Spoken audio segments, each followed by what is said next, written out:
When the United States Senate confirmed 3 new Supreme Court justices, which the loon wing of the Democratic Party loathed,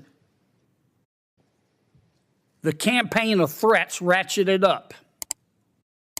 You remember the shouts. Let's pack the court, they said. Let's pack the court. And the political threats of some of the highest officials in our government fueled physical threats against the justices, and we know that. Hey everyone, Audrey here with Congress Lens. Okay, tell me you felt that same jolt of frustration watching that clip. I know I did. What we just saw. That's not normal political back and forth. Senator John Kennedy is doing something really specific and, honestly, kind of rare.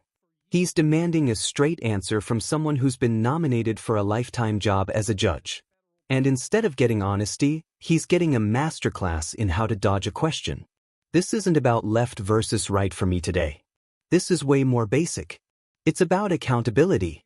It's about whether someone who signed their name to incredibly harsh, personal attacks against a Supreme Court justice can suddenly pretend to be perfectly impartial. Senator Kennedy cut straight through the political fog, and it is something to watch. We're about to see the full exchange. I want you to really listen to the nominee's answers, or more importantly, listen for where she doesn't answer. Stick around after, because I'm breaking down why what Senator Kennedy did here wasn't just a gotcha moment, it was actually important. If you believe people in power should be held to their own words, hit that like button. And subscribe to Congress Lens for more straight talk on what's happening in Washington. We now will hear from Ranking Member of the Court Subcommittee, Senator Kennedy of Louisiana. Thank you, Mr. Chairman. Americans may be poorer under the Biden administration, but they are not stupid. They know what's going on here. I remember the Democratic leader's words of March 4th, 2020, on the steps of the United States Supreme Court, like they were yesterday. I want to tell you, Gorsuch, he said, not Justice Gorsuch, Gorsuch. I want to tell you, Gorsuch. I want to tell you, Kavanaugh. You have released the whirlwind, and you will pay the price. You won't know what hit you if you go forward with these awful decisions. Wow. Just wow. I think Matthew 12:36 is correct. For by thy words you shall be justified, and by thy words you shall be condemned. Now, the sad truth is that some, not all, some of my Democratic colleagues have been on a crusade to undermine the United States Supreme Court's legitimacy and the credibility of the federal judiciary for years. Today's the next chapter in their federal past, and they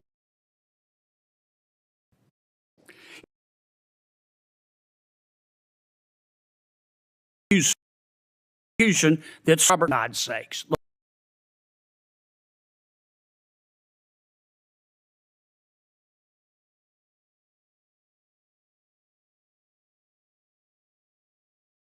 The Washington Post verdict afterward. In other words, they gave him a fair and impartial firing squad. Then we saw the high-tech lynching of Justice Clarence Thomas. Then, for the first time in history, they weaponized the filibuster to kill Mr. Miguel Estrada's nomination, and they also demonized Justice Janice Rogers Brown, a very fine person. When the United States Senate confirmed 3 new Supreme Court justices, which the loon wing of the Democratic Party loathed, the campaign of threats ratcheted up. You remember the shouts. Let's pack the court, they said. Let's pack the court.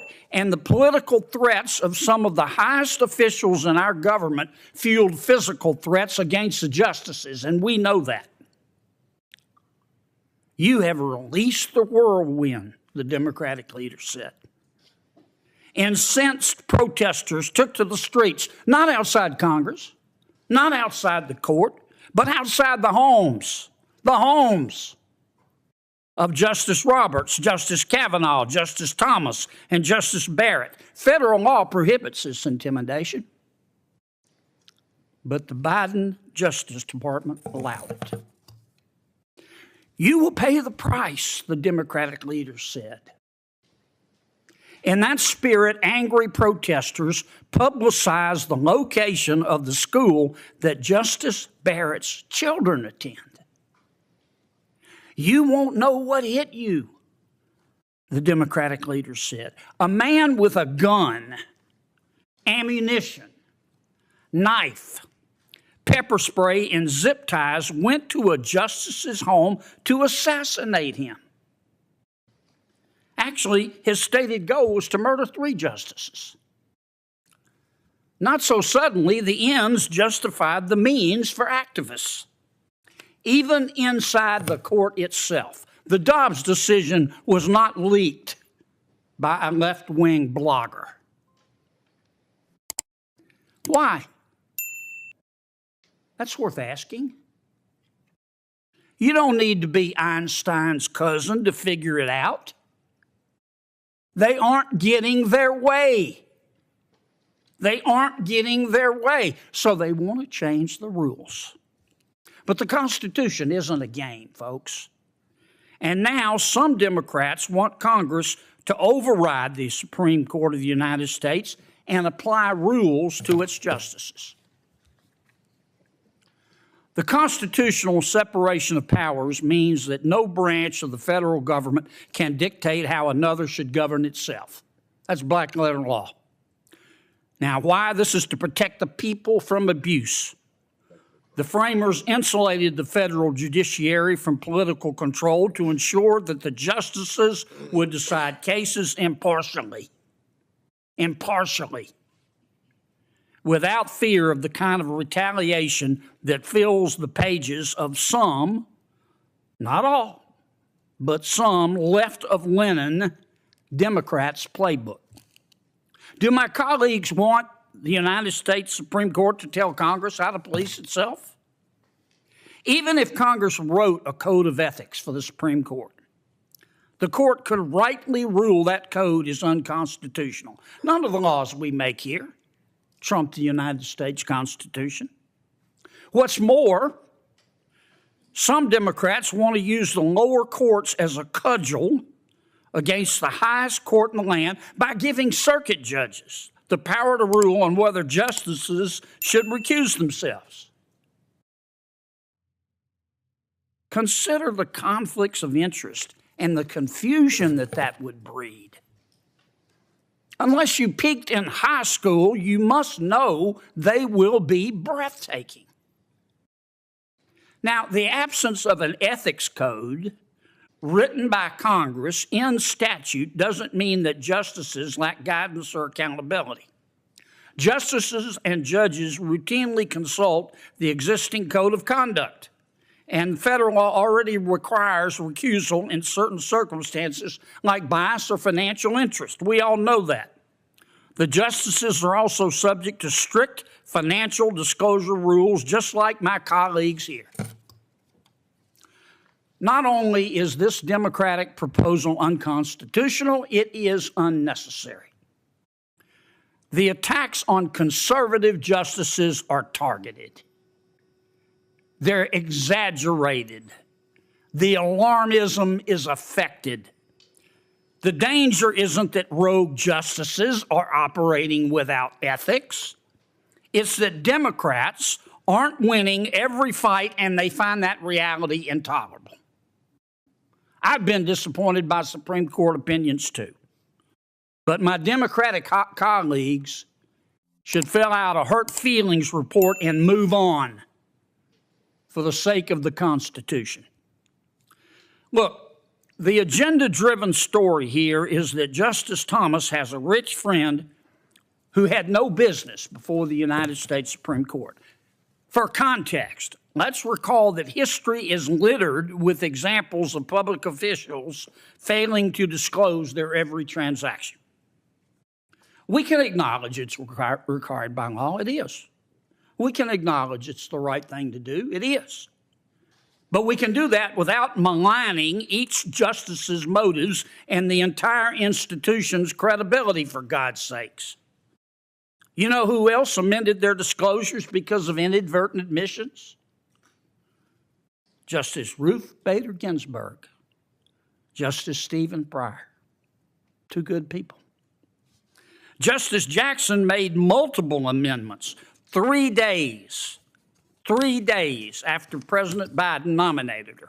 Not one senator brought that up during her confirmation hearings. Not one of my colleagues here walked into her hearings with the buckets of mud that they've thrown against Justice Thomas. Not one. Nor should we have.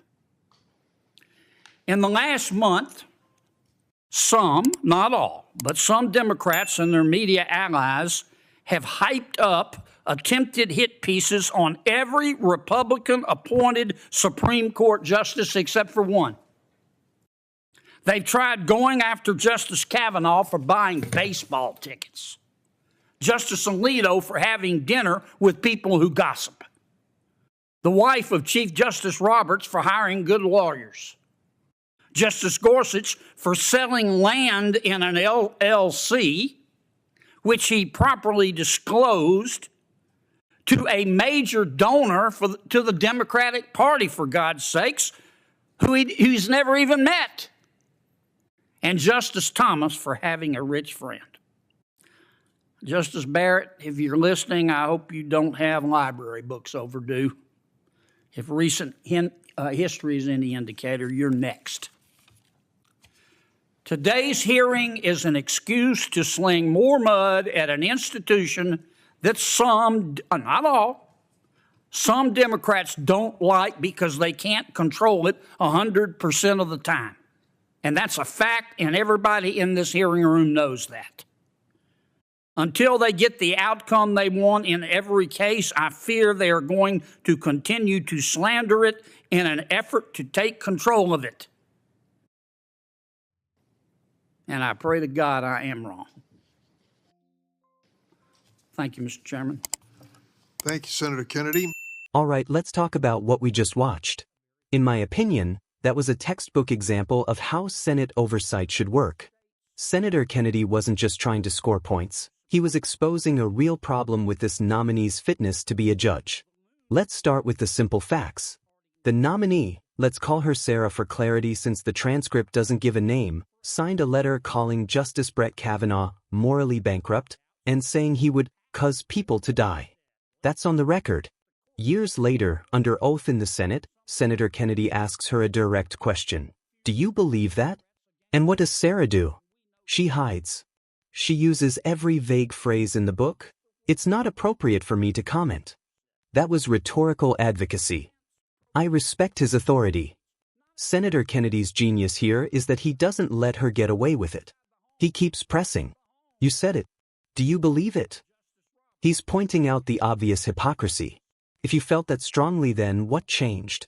The only thing that's changed is you're now under oath and you want a powerful job. His point about rhetorical advocacy was so sharp. He asks, if a court reverses her future ruling, is she just going to tell the Supreme Court, oh, don't worry, that was just rhetorical advocacy? That's the whole issue. A judge's words matter. They can't be one thing when you're firing off a letter to your law school and another thing when you're under scrutiny. Being a judge requires consistency and honesty, not convenient excuses. When Senator Kennedy finally says, "See, I don't believe you," it feels earned. It's not an insult. It's a logical conclusion based on everything he just saw. Sarah has shown she'll say one thing to a sympathetic crowd and another under pressure. As Kennedy said, how is any regular person who might have a case in her court supposed to believe they'll get a fair shake? If she's already publicly trashed a Supreme Court justice she's supposed to respect, She's already shown her bias. And that last question about Yale's admissions? That was a brilliant move. It highlighted a double standard. Where was Sarah's fiery advocacy letter about that issue? It makes you wonder, are her principles consistent or just politically convenient? This whole exchange matters. It's a lesson in accountability. We should want judges who see the law as bigger than their political feelings. Senator Kennedy showed, pretty clearly, that this nominee might not meet that standard. She showed a real lack of straightforwardness. That's my take. What's yours? Do you think the nominee's past comments are a big deal, or was Senator Kennedy making too much of it? Let's talk about it in the comments. Thanks for watching, everyone. This is Audrey at Congress Lens, trying to make sense of it all for you. Don't forget to like and subscribe. See you next time.